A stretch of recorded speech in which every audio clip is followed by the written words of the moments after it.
So, sorry about that. Ran out of memory. So, welcome to part two. We were talking about porches, so we just jump right back in. So, porches. Secondary structure, permanent secondary structure. Permanent secondary structures, and even decks that are attached to the primary structure. The supports for them must have footings at the same depth as the foundation. Now, if the foundation is lower, and I mean to the frost line, same depth. If the foundation happens to be deeper because you have a 12, 15 foot tall basement, yes, I have actually seen that. The 12 foot's not so uncommon, actually. It could be lower, but the footings of the secondary must be all the way down to the frost line. That applies to decks too, by the way. So a little side note, if your deck is attached to the house, the footings for the deck must be below the frost line. Reason being is that they heave, they can pull away from the house and damage the primary structure. And that does happen, people. Okay, especially north of the Mason-Dixon line, that does happen. Okay, we do get deep freezes and things heave, and I have seen it and I've repaired it, I've dealt with it. Okay, now getting back to this, the footings. Okay, now actually let's finish up the footings. They must be to the frost line, and they must be basically rot proof. So block, concrete, poured concrete, block, brick, even stone.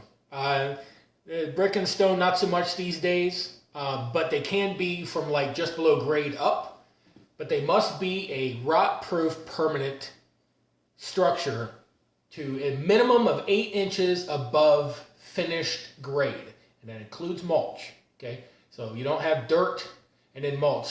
That's kind of a gray area. Some places, it almost depends on the inspector. The top of the mulch is the top of the grade. Okay, and it's to the lowest point. So it's not this footing over here is 8, and then the grade goes up, and it's 4 over here. It must be 8 at the minimum. Okay, non-rot. These porches, and this is something that I'm going to show you in my flipping video, my first flipping video. They're doing too. The footings on these houses that they built with taxpayer money are about 12 inches. No joke. And then the supports, the porch posts, are actually 4x4s, pressure treated 4x4s that are down in the ground. Pressure treated will rot, people. It will absolutely rot, and I'm sure more than a few of you have experienced this and know what I'm talking about. Okay, it can rot in about 20 years.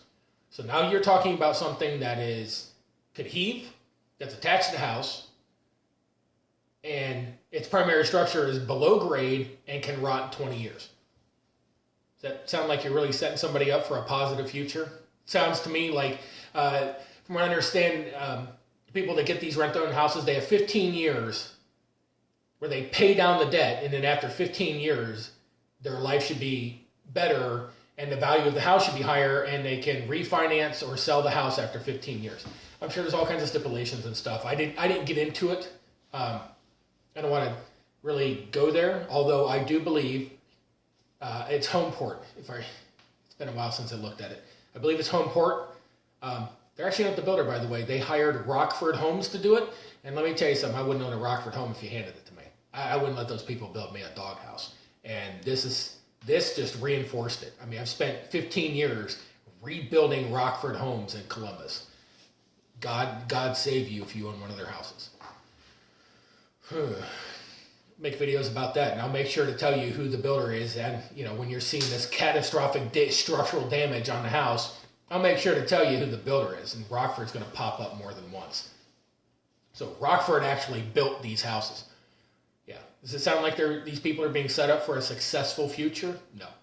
No, not at all. As a matter of fact, in 15 years, when they go to actually try to finance the house, they're going to have a bunch of problems with it, and it's going to be rotten, and they're going to be dealing with the porch that may have actually heaved.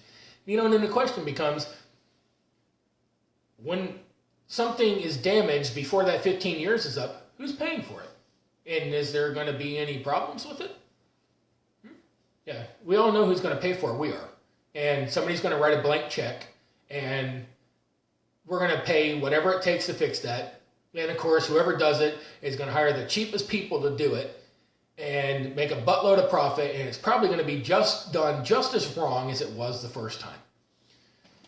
You think Rockford's going to get in any trouble? No. Nobody's going to say a damn word unless people like me happen and bring it up so that it can be done. And it really is another side note. Any particular reason why the Columbus Building Department didn't catch this? Why a guy literally walking down the sidewalk, who happens to really know his shit, walking down the sidewalk saw this and caught it? Did you bother to even look? Did you auto sign it like you always do? Yes. That's because that's the way Columbus works, is auto sign it. Unless, of course, this is in an area that they don't want to develop just yet. Then maybe we'll be by the book and then some. So, yeah, to recap, yeah, this is a big one. So it's going to be a lot of people like me, very sick and going to stay sick and may not make it. Whole lot of people, because Columbus doesn't want to do things the right way and just thinks no one's watching and no one's paying attention and they can just scam us all. So the money recap. So the demolition thing, yeah, billions in damages. I mean, no joke, absolutely no joke. If you actually hit up my Twitter account, I just did a couple of posts about another demolition site. Now it's a modern structure. But the fiberglass has formaldehyde in it. It's not good stuff to be breathing in. I'm actually allergic to it. So being an insulator, I learned that I was allergic to formaldehyde and had to wear protective clothing. Years of hanging insulation, skin on fire. That stuff's pretty nasty to the lungs. It's just blowing all over the place. No safety barriers again. No water truck. Nothing keeping everything contained, insulation and crap, just blowing all over all over the place on Hilliard Rome Road. So go ahead and check that out. That's not how you do things, people. It's not. A lot of the laws and rules are completely, horribly overbearing and garbage, but there's a lot of them that are there for a reason. Like not killing people. So, you're talking billions in damages from the demolition practices of this city. And I factored in, so these houses, this whole process with these homes, between the cost of the money on average, this is an average number, the money for the back taxes and the assessments, which I went ahead and figured them because they're numbers. Based on those assessments and the fact that the city wrote them off. Now, I say the city wrote them off. I don't have any proof that they didn't actually pay these tax liens. They paid these tax liens when they wrote off these houses.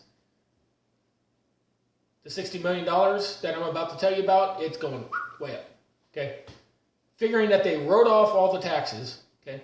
There's the money written off from that loss from taxpayers. So the taxpayers lost that money. We footed the bill for effort for, more tax burden put on us to pay for things. The double, triple cost for the demolition. And then the fact that they were paying $120,000 for a $70,000, $80,000 house, I did the numbers, and it's basically about $250,000 per house is what it costs taxpayers to put up these houses. It's about $60 million.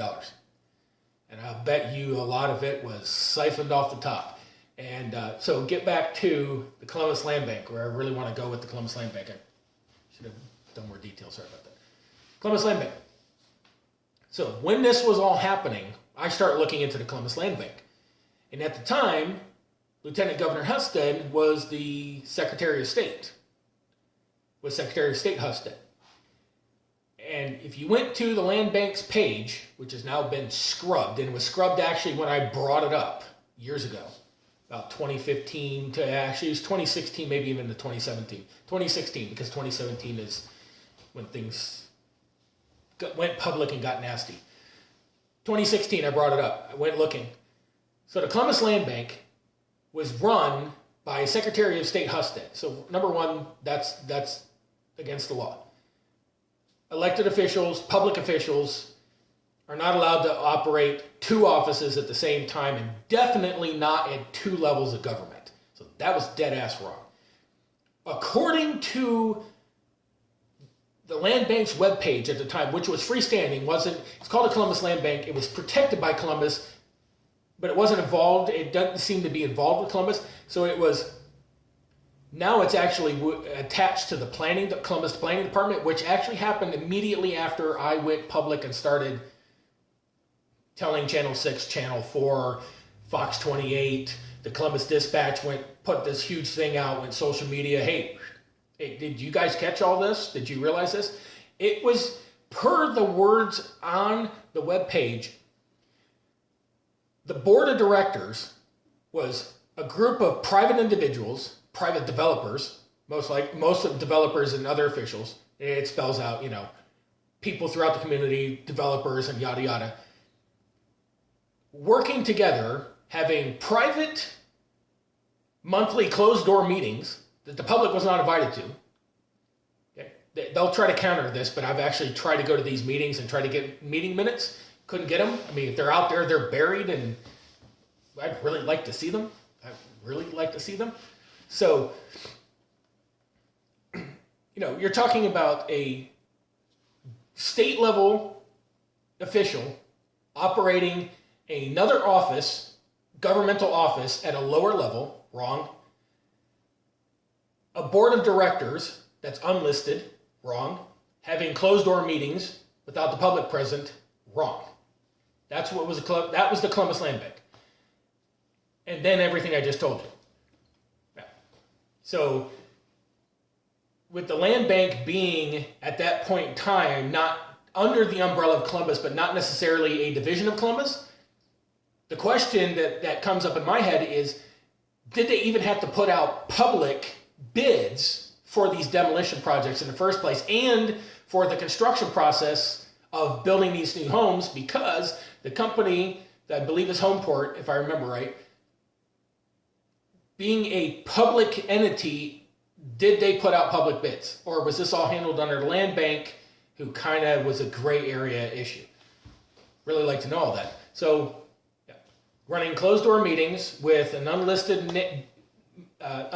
board, deciding what to do with properties, paying out taxpayer money, double, triple rate, market rate for demolitions that were done horribly wrong, have poisoned thousands of people, to build new houses on top of perfectly viable properties that were sitting there, and then built them $40,000 a piece over what they were worth. I did it wrong. It's great. That sounds fantastic. That sounds fantastic. Yeah, I'm in the wrong business. I need to build public housing. I need to go into public housing and get that. And yeah, I'll be making more videos on how much I really probably should get into public housing. I'm going to show you people stuff you can't even imagine that I've seen in this city on these job sites. Just blow your mind.